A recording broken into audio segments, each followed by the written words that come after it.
Good morning children. मेरे channel online study hub में आपका स्वागत है। प्यारे बच्चों, आज हम 5वीं कक्षा की हिंदी की पाठ्य पुस्तक झिलमिल का पाठ 3 शेर और चित्रकार के अभ्यास में आने वाले वर्ड मीनिंग क्वेश्चन आंसर को समझेंगे। तो देखिए बच्चों, सबसे पहले है, आइए शब्दों के अर्थ जानें। उकड़ू मकड़ू यानी कि घुटने मोड़कर,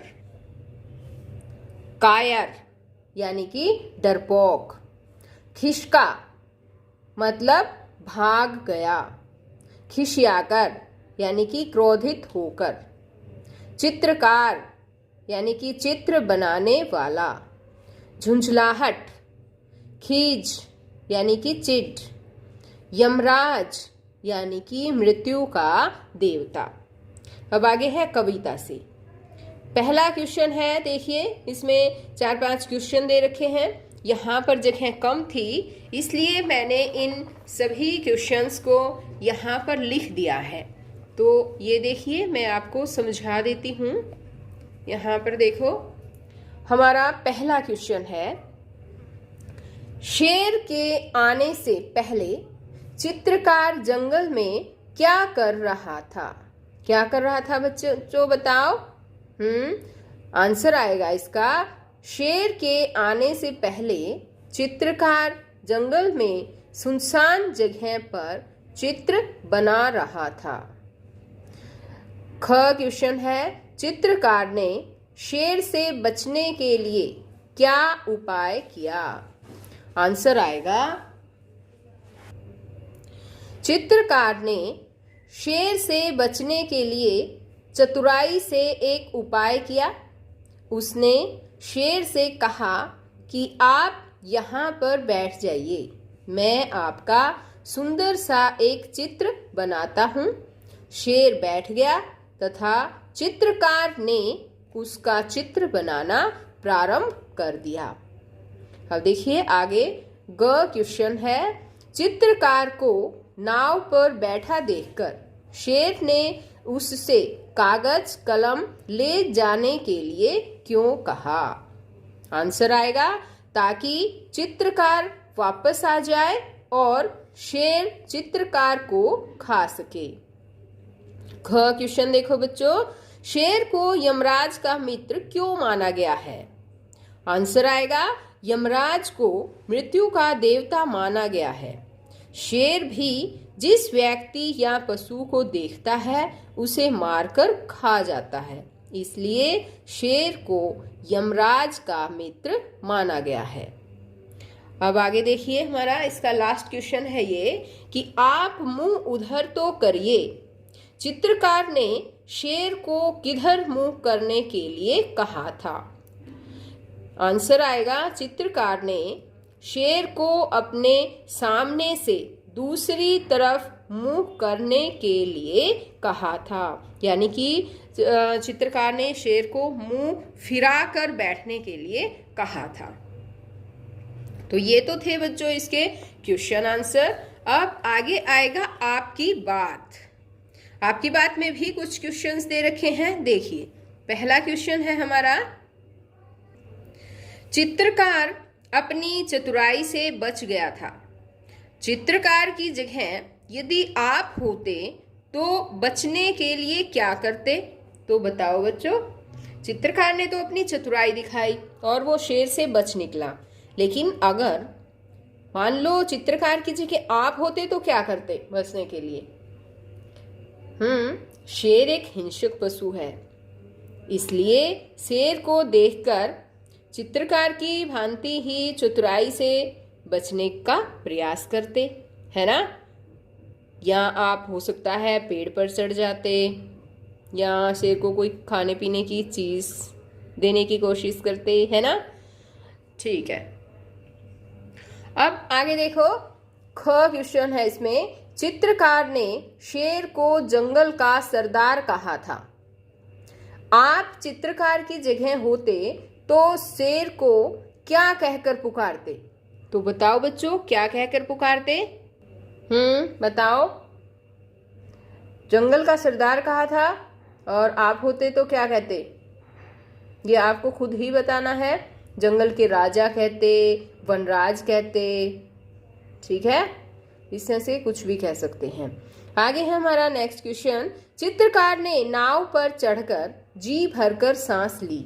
आप किन किन अवसरों पर गहरी सांस लेते हैं? तो बताओ बच्चों। यानी जब आप दौड़ते दौड़ते थक जाते हैं तो गहरी सांस लेते हैं, कोई योगा वगैरह करते हैं तो भी गहरी सांस लेते हैं, है ना, या फिर कोई टीवी में डरावनी चीजें देख लेते हो तो गहरी सांस लेते हैं, है ना। तो इस तरह से आपको बताना है, ये आपको खुद ही बताना, क्योंकि आपकी बात में जितने भी क्वेश्चन आते हैं बच्चों वो आप पर आधारित होते हैं, आपको खुद ही उनका आंसर देना होता है। अब आगे है पाठ से आगे। शेर चित्रकार के कहने पर पीठ घुमाकर बैठ गया। बताएं वह बैठे बैठे क्या सोच रहा होगा? तो बताओ बच्चों, क्या सोच रहा होगा शेर? शेर चित्रकार के कहने पर पीठ घुमाकर तो बैठ गया और वह बैठे बैठे सोच रहा होगा कि चित्रकार जैसे ही मेरा चित्र बना देगा वैसे ही मैं उसे मारकर खा जाऊंगा, मुझे अपना चित्र और चित्रकार का मांस दोनों मिल जाएंगे, है ना। अब नेक्स्ट क्वेश्चन है, यदि शेर के बुलाने पर चित्रकार अपना सामान लेने वापस आता तो क्या होता? पता है बच्चों क्या होता? अगर जब शेर के बुलाने पर चित्रकार अपना सामान वापस लेने आता तो शेर उसे मारकर खा जाता, है ना। अब नेक्स्ट क्वेश्चन है, यदि झील के किनारे नाव नहीं होती तो चित्रकार अपनी जान कैसे बचाता? बताओ। तो हो सकता है चित्रकार झील में ही कूद जाता और जब शेर वहां से चला जाता तब झील से बाहर निकलकर अपनी जान बचा सकता था, या फिर हो सकता है कोई नजदीक में पेड़ है तो उस पेड़ के ऊपर चढ़कर भी वो अपनी जान बचा सकता था। अब आगे है भाषा की बात। होश उड़ना एक मुहावरा है जिसका अर्थ है घबरा जाना। घबरा जाना को बताने के लिए कई और मुहावरे हैं, जैसे देखो यहाँ ये है घबरा जाना, ठीक है। अब इसमें और देखो, हाथ पांव फूलना, इसका मतलब भी होता है घबरा जाना। पसीने छूटना का मतलब भी है घबरा जाना। हाथों के तोते उड़ना, इसका मतलब भी है घबरा जाना। पैरों तले जमीन खिसकना, इसका मतलब भी है घबरा जाना। तो ये कहता है आप इन मुहावरों का प्रयोग करते हुए एक एक वाक्य बनाएं। इनके हमें वाक्य बनाने हैं बच्चों। अब जैसे कि पहला लिया हमने ये वाला, पसीने छूटना, ये वाला जो है, पुलिस को देखकर चोर के पसीने छूट गए। अब दूसरा लेते हैं, जैसे हाथ पांव फूलना, ये वाला लिया जैसे मैंने ये, तो नकल करते समय पकड़े जाने पर सोहन के हाथ पांव फूल गए। अब तीसरा है हाथों के तोते उड़ना, ये वाला, शेर को देखकर मोहन के हाथों के तोते उड़ गए, यानी कि शेर को देखकर मोहन जो है वो घबरा गया, इसका मतलब ये है। अब ये वाला है चौथा जो है कि पैरों तले जमीन खिसकना, तो पिताजी की मौत का समाचार सुनकर मेरे पैरों तले जमीन खिसक गई, यानी कि वो घबरा गया। ये हो गए हैं इनके जो है वाक्य बना दिए हमने। अब आगे है चित्रकार सुनसान जगह में बना रहा था चित्र। कविता की इस पंक्ति को गद्य में इस तरह लिखा जाता है, तो हमें बताना है कि किस तरह से लिखा जाता है। अब देखिए नेक्स्ट पेज पे लिख रखा है कि चित्रकार सुनसान जगह में चित्र बना रहा था, यानी कि जो कविता में दिया गया था कि चित्रकार सुनसान जगह में बना रहा था चित्र, उसका मतलब ये बनेगा कि चित्रकार सुनसान जगह में चित्र बना रहा था। अब आप भी इन पंक्तियों को गद्य में लिखें, तो ये देखो इन पंक्तियों को हमें गद्य में लिखना है। इतने में ही वहां आ गया यमराज का मित्र, तो बताओ बच्चों इसको कैसे लिखेंगे हम? इतने में ही वहां पर यमराज का मित्र आ गया, ऐसे बनेगा ये, ठीक है। कैसे? इतने में ही वहां पर यमराज का मित्र आ गया। यमराज का मित्र किसको कहा गया है? शेर को। अब आगे है, झील किनारे नाव लगी थी, एक रखा था बांस। अब इसको भी हमें गद्य में कन्वर्ट करना है, तो बताओ कैसे करेंगे? झील किनारे नाव लगी थी, क्या करेंगे? एक रखा था बांस, तो इसका आ जाएगा कि झील किनारे नाव लगी थी,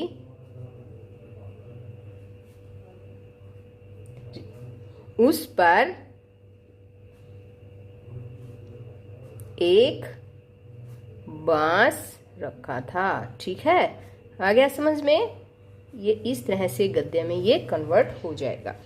अब आगे है, चित्र बनाने वाले को कहते हैं चित्रकार, तो बताएं इन्हें क्या कहेंगे? यहाँ पर देखो, नीचे जो दे रखा है इनको क्या कहेंगे ये कहा गया है, ये पूछा गया है। गीत गाने वाला, गीत गाने वाले को बताओ क्या कहेंगे? पता है? गायक, तो हम यहाँ पर लिखेंगे गायक। अब कहा इसने कविता लिखने वाला, कविता लिखने वाला जो होता है उसको हम बोलते हैं बच्चों कवि। कहानी लिखने वाला होता है कहानीकार, तो हम उसको लिखेंगे कहानीकार। अब है निबंध लिखने वाला, निबंध लिखने वाले को हम कहते हैं निबंधकार। ये आपको याद करने बच्चों। मूर्ति बनाने वाला, मूर्ति बनाने वाले को बताओ क्या कहेंगे? इसको कहेंगे हम मूर्तिकार। और अभिनय करने वाले को अभिनयकार नहीं कहेंगे बच्चों, क्या कहेंगे? अभिनेता। ठीक है, ये हो गया अभिनेता। अब आगे है, चित्र को देखकर कहानी को पूरा करें। यहाँ देखो, ये चित्र दे रखा है और ये कहानी अधूरी दे रखी है, तो मैंने ये पहले ही लिख दी है ऑलरेडी। अगर मैं अब लिखती तो थोड़ी वीडियो जो है लंबी बन जाती, इसलिए मैंने इसको पहले ही लिख दिया है। अब मैं इसको समझा देती हूँ। एक जंगल में एक शेर रहता था। एक बार शिकारियों ने उसे पकड़ने के लिए जाल बिछाया और वह जाल में फंस गया। बहुत कोशिशों के बाद भी वह जाल से निकल न पाया। तभी उसने देखा वहां से एक चूहा गुजर रहा था। उसने उसे आवाज लगाई। जैसे ही चूहे ने शेर की आवाज सुनी, वह उसकी मदद करने गया।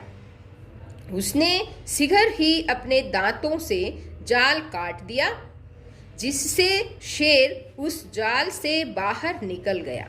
शेर ने चूहे को धन्यवाद किया और वे दोनों दोस्त बन गए। तो बच्चों, कहानी कैसी लगी आपको? अच्छी लगी ना? तो बच्चों, ये लेसन यहीं पर समाप्त होता है। नेक्स्ट वीडियो में मैं आपको नेक्स्ट पार्ट और उसमें आने वाले अभ्यास को करना सिखाऊंगी। अगर आपने मेरे चैनल ऑनलाइन स्टडी हब को अभी तक सब्सक्राइब नहीं किया है तो प्लीज़ सब्सक्राइब भी करें और साथ में दिए बेल आइकन को जरूर प्रेस करें। तो बच्चों, फिर मिलते हैं नई वीडियो में। तब तक के लिए बाय बच्चों।